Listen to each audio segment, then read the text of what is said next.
Biblical gender roles ruined my marriage. Let's talk about that.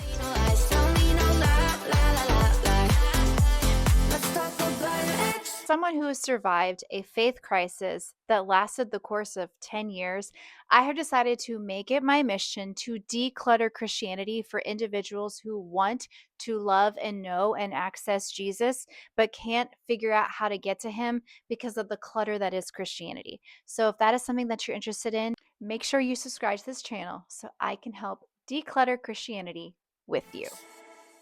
Okay, just for reference, I grew up in a conservative area. I drank the Kool-Aid. I bought into the full-on conservative version of what a biblical marriage is supposed to look like.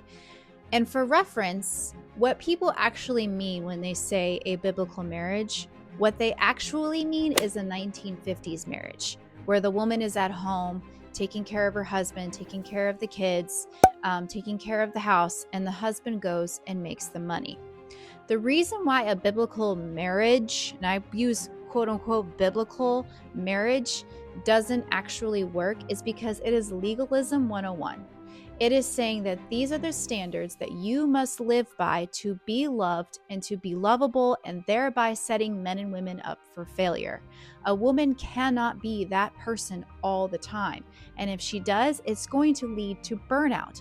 There's going to be seasons, or there could be seasons in a man's life where he cannot provide for his family. And it's going to make him feel like a failure because he can't provide for his family.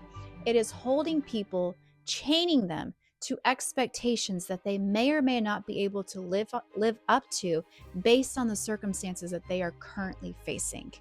On top of that, a biblical marriage is not actually biblical. It is not in the Bible. There are multiple versions of what a marriage looks like throughout the Bible, from the beginning of Adam and Eve to even Paul, who said, hey, it's better for nobody to get married. So there's a spectrum there that you can follow. I know a lot of times people will point to Proverbs 31 to say, oh, this is the standard for what a biblical woman is supposed to look like, but that is erroneous because the Proverbs 31 woman, culturally speaking, is meant to be a blessing of honor. It is what Jewish men proclaim over their wives, sing over them the way that we sing happy birthday over individuals when it's their birthday. It is not a standard that women are expected to follow.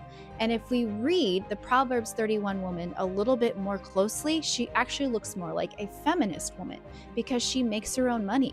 She manages her money well. She manages her house well. Does that not sound like the modern woman? Biblical marriage is not real. It's not real.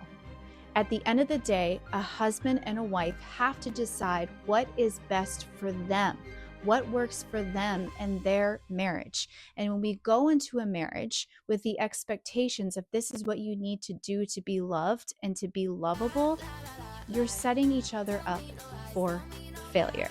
And that is how a biblical marriage almost ruined my marriage.